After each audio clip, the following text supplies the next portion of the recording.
الحمد لله رب العالمين والصلاة والسلام على سيد الأنبياء والمرسلين وعلى آله وأصحابه وذرياته أجمعين أما بعد قال النبي صلى الله عليه وسلم اتق المحارم تكن أعبد الناس وقال عليه الصلاة والسلام الحلال بين والحرام بين وبينهما مشتبهات فمن اتقى الشبهات استبرأ لدينه وعرضه ألا إن في الجسد لمضغة إذا صلحت صلح الجسد كله وإذا فسدت فسد الجسد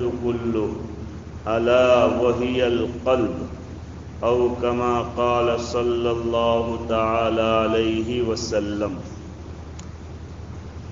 معزز و مکرم سامعین کرام، اللہ کے نبی صلی اللہ علیہ وسلم ارشاد فرماتے ہیں کہ سب سے زیادہ عبادت گزار آدمی، سب سے زیادہ اللہ کی عبادت کرنے والا انسان وہ ہے جو حرام کاموں سے بچا رہے۔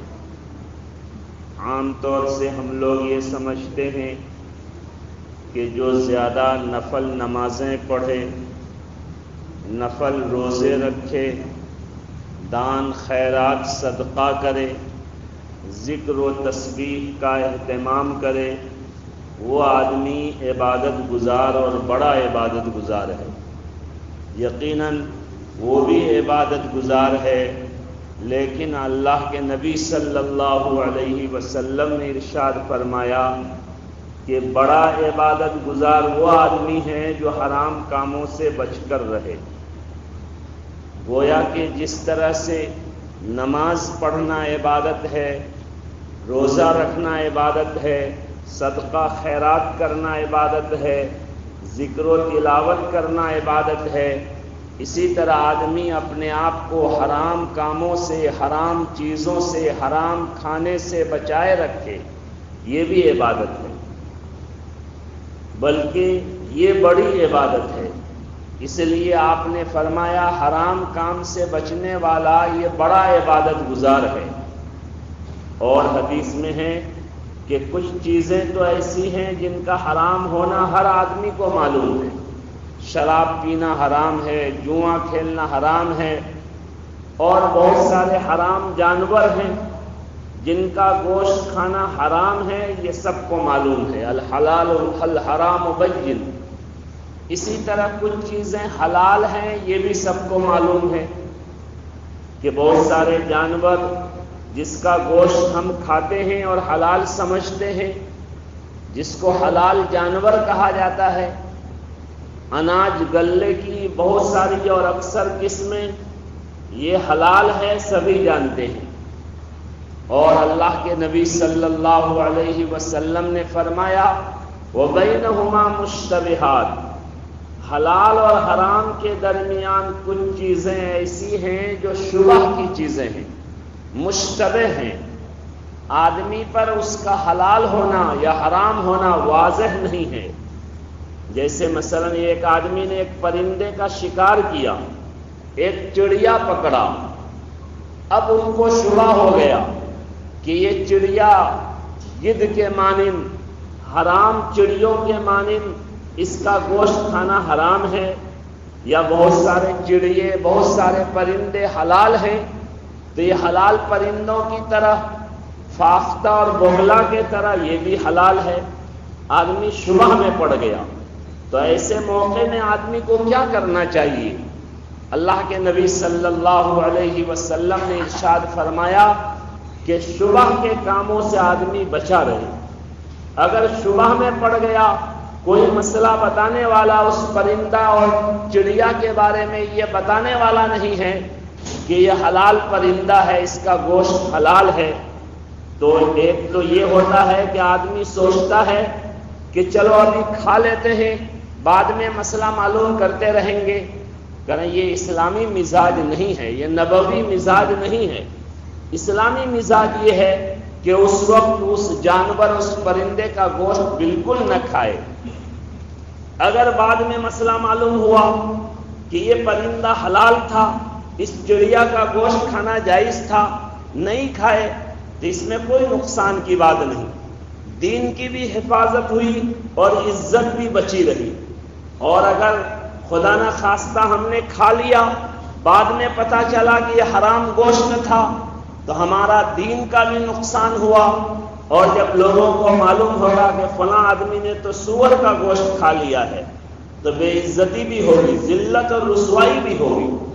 تو بہت سارے کام ایسے ہیں جن کے بارے میں آدمیوں کو شبہ ہوتا ہے۔ ایک آدمی باہر کسی شہر میں گیا، ہوٹل والا مسلمان ہے یا غیر مسلم ہے، لیکن ان کی دیانت داری کا پتہ نہیں ہے۔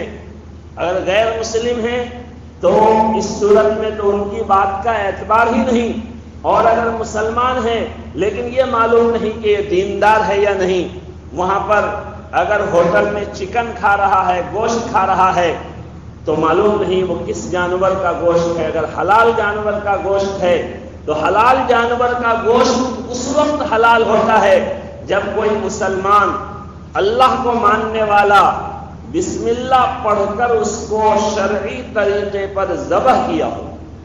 اگر ایک مسلمان جان بوجھ کر بسم اللہ چھوڑ دیا، شرعی طریقے پر ذبح نہیں کیا، جانور کا 3 یا 4 رگ کٹنا چاہیے وہ نہیں کاٹا، تو اس صورت میں چاہے وہ جانور حلال ہو لیکن بسم اللہ نہ پڑھنے کی وجہ سے، شرعی طریقے پر ذبح نہ کرنے کی وجہ سے اب اس کا گوشت حلال نہیں ہوگا۔ لہذا ایسے موقع میں آدمی کی عزت کی حفاظت اور دین کی حفاظت اس میں ہے کہ آدمی ایسے موقع میں گوشت نہ کھائے، بلکہ انڈا کھا لے، سبزی کھا لے۔ ابھی میرے 2-1 دن کے اندر ایک واقعہ پیش آیا، اس لیے خاص طور سے میں یہ بات آج بتا رہا ہوں۔ ہمارے نہایت ہی قریبی عزیز یہ راجدھانی میں سفر کر رہے تھے، مجھے پتا چلا کسی اور سے کہ وہ چکن کھا رہا ہے۔ میں نے فون کر کے پوچھا کہ تم نے تحقیق کی؟ انہوں نے کہا نہیں، میں تو سوچا کہ عام طور سے اپنے ہی لوگ ذبح کرتے ہیں، اس لیے کبھی ادھر خیال ہی نہیں گیا۔ میں نے کہا کہ عام طور سے بوائلر میں گاڑی میں جب جو ہے بھر کر بوائلر اور پولٹری مرغی آتی ہے 10 20 25 30 مر جاتی ہے۔ ہمارے ان دیہاتوں میں تو ان مرے ہوئے کو پھینک دیتے ہیں، مگر بڑی جگہوں میں وہ مری ہوئی مرغیاں عام طور سے کینٹین اور ہوٹل والوں کی نظر ہو جاتی ہے۔ اب وہ مری ہوئی مرغی آپ کو کھلا رہا ہے۔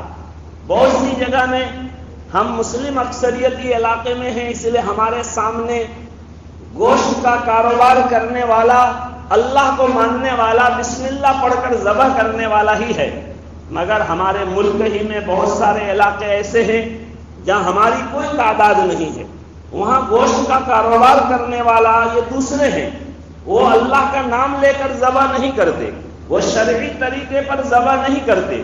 لہذا اگر ہم کسی باہر کے شہر میں گئے تو ایسے موقع میں خاص طور سے گوشت اور چکن سے ہمیں بچنا چاہیے۔ اگر خدا نہ خواستہ وہ حلال طریقے پر ذبح نہیں کیا گیا ہے تو چاہے مرغی حلال ہے لیکن اب وہ گوشت اسی طرح حرام ہے جس طرح سور کا گوشت حرام ہے، جس طرح کتے کا گوشت حرام ہے۔ اگر اللہ کا نام نہیں لیا گیا، جو ایک مسلمان جان بوجھ کر بسم اللہ نہیں پڑھا، یا کوئی ایسا آدمی ذبح کیا جو اللہ کو مانتا ہی نہیں کہ وہ اللہ کا نام لے کر ذبح کرے گا، تو اس صورت میں وہ ذبیحہ حلال نہیں ہوگا، وہ ذبیحہ حرام ہوگا، اس سے بچنا ضروری ہے۔ عام طور سے ہمارا یہ رویہ ہوتا ہے کہ ہم گوشت کے بغیر ہمیں چین نہیں ملتا، گھر میں کھائیں نہ کھائیں ہوٹل میں ضرور کھائیں گے، باہر جائیں گے، ٹرین میں جائیں گے، کون سا گوشت ہمیں کھلایا جا رہا ہے، مرے ہوئے جانور کا کھلایا جا رہا ہے یا زندہ جانور کا؟ اگر زندہ جانور کا ہے تو اس کو شرعی طریقے سے ذبح کیا گیا ہے یا نہیں، اس کی ہم کچھ بھی تحقیق نہیں کرتے اور وہ کھا لیتے ہیں۔ اللہ کے نبی صلی اللہ علیہ وسلم نے اسی چیز کو بیان فرمایا کہ کچھ مواقع ایسے ہوتے ہیں کہ آدمی شبہ میں پڑ جاتا ہے، یہ یقین کے ساتھ آدمی کو معلوم نہیں ہو پاتا کہ یہ حلال جانور ہے یا حرام، حلال ہے تو حلال طریقے پر اس کو جو ہے ذبح کیا گیا ہے یا نہیں۔ ایسے موقع میں آدمی کو چاہیے کہ اس کام سے، اس گوشت سے اپنے آپ کو بچائے رکھے، ورنہ اگر ہم اس طرح حرام گوشت کھائیں گے تو حدیث میں آتا ہے کہ بعض لوگ عبادت گزار ہوتے ہیں، اللہ کے سامنے ہاتھ اٹھا کر گر گراتے ہیں، روتے ہیں، لیکن ان کا کھانا حرام، ان کا پینا حرام، تو کیسے ان کی عبادت قبول ہوگی؟ ان کی دعا کیسے قبول ہوگی؟ دعا قبول ہونے کے لیے شرط رکھی گئی ہے کہ کھانا پینا حلال ہو۔ تو صرف یہ نہیں کہ ہم اگر اپنی محنت سے ایک جو ہے سامان حاصل کیے، پیسے کمائے تو وہ حلال پیسہ ہو گیا، یقیناً وہ حلال ہو گیا، مگر اس حلال پیسے کے ذریعہ ہم جو چیز خرید کر کھا لیں وہ چیز بھی حلال ہو جائے، یہ کوئی ضروری نہیں۔ اگر حلال پیسے کے ذریعہ حرام جانور کا گوشت خرید کر کھایا گیا یا حلال جانور جس کو شرعی طریقے پر ذبح نہیں کیا گیا ہے اس کا گوشت کھایا گیا تو وہ بھی حرام ہے، گرچہ پیسے آپ نے حلال لگائے مگر وہ گوشت حلال نہیں ہے۔ اسی لیے فلائٹ میں، گاڑیوں میں اور ایسے شہروں میں جہاں ہمارا کوئی تعارف نہیں ہے، ٹھیک ہے ہمارے قریب میں ایک دکان ہے، ہم دکاندار سے واقف ہیں، وہ جو ہے نیک صالح اور مسلمان ہیں، ہم کو ان کی بات پر اعتماد ہے تو ہم وہاں گوشت کھا لیں، کوئی حرج نہیں، بلا وجہ شبہ کرنا بھی صحیح نہیں۔ لیکن جو ہے جہاں ہم کو معلوم ہی نہیں، ہم نہ ہوٹل والے کو جانتے ہیں نہ وہ ہم کو جانتا ہے، ہم کو یہ معلوم نہیں کہ اس ہوٹل میں، اس کینٹین میں کہاں سے گوشت آتا ہے، تو ایسی جگہ میں تو زیادہ امکان حرام ہونے کا ہے، وہاں بچنا اور اپنے آپ کو بچانا ضروری ہے۔ ہم اس کی جگہ مچھلی کھا لیں، مچھلی کے لیے کوئی بسم اللہ پڑھ کے ذبح کرنے کی شرط نہیں ہے، مچھلی اگر مری ہوئی بھی ہے تو اس کو کھانا بھی جائز ہے، انڈا کھا لیں، وہاں پر اس طرح کی کوئی شرط نہیں ہے، لیکن خاص طور سے گوشت کھانے میں ہم جو ہے اس بات کا خاص طور سے خیال رکھیں۔ اور اس وقت جو بوائلر اور پولٹری مرغیاں جو ہے اور اس کا گوشت اور چکن جو ہے بکتی ہے، اس میں تو بہت کچھ شبہ رہتا ہے، بہت مرتبہ مرغی کو حلال طریقے سے ذبح کیا جاتا ہے لیکن ذبح کرتے ہی گرم پانی میں، کھولتے ہوئے پانی میں ڈال کر کئی 10 منٹ تک چھوڑ دیتے ہیں۔ اب اس کھولتے ہوئے پانی کا جسم پر جب اس کا اثر پڑتا ہے تو اس کے آنت میں جو گندگی ہے وہ گندگی گوشت میں مل جاتی ہے۔ ایسے مرغی کا گوشت کھانا بھی مکروہ ہے، یعنی حرام تو بالکل نہیں ہے مگر اس کو بھی نہیں کھانا چاہیے۔ ہاں گرم پانی میں ڈالے اور اٹھائے، جو ہے اوپر کے جو ہے کی صفائی کے لیے تو اتنے تک کی گنجائش ہے، مگر کھولتے ہوئے پانی میں ڈال کر 2-4 منٹ چھوڑ دیا جائے تو اس پانی کا اثر گوشت میں، آنت میں، گندگی تک جو ہے اس کا اثر پہنچ جاتا ہے۔ اس لیے ہونا تو یہ چاہیے کہ ہم بوائلر بھی خریدیں تو ہم اس طرح خریدیں کہ بھائی گرم پانی میں مت ڈالو، چاہے اس کے اوپر کی چمڑی کو اتار دو، اس میں کچھ زیادہ پیسے 1 کلو میں لیتے ہیں، 10 روپے، 15 روپے، 20 روپے، ہم یہ 15-20 روپے زائد دینے جو ہے اس کو بچانے کے لیے جو ہے ایک چیز کو کھائیں بھی اور وہ مکروہ بھی ہو، اس میں آنت کی گندگی کا اثر بھی داخل ہو جائے تو یہ مناسب نہیں ہے۔ اس لیے ہمیں چاہیے کہ ہم اپنے کھانے پینے کی چیزوں میں پوری تحقیق کے بعد ہی جو ہے کھائیں کہ یہ حرام ہے یا حلال، اور اگر کہیں شبہ پیدا ہو گیا کہ حلال ہے یا حرام ہمیں معلوم نہیں ہو پا رہا ہے تو ایسی صورت میں ہم اس کو چھوڑ دیں، اس کو نہ کھائیں، اور جو ہے اس کو چھوڑیں گے تو اس میں بھی ہم کو ثواب ملے گا۔ جیسا کہ میں نے آپ کے سامنے حدیث بیان کی کہ اللہ کے نبی صلی اللہ علیہ وسلم نے ارشاد فرمایا کہ حرام کاموں سے بچنے والا یہ سب سے بڑا عبادت گزار ہے۔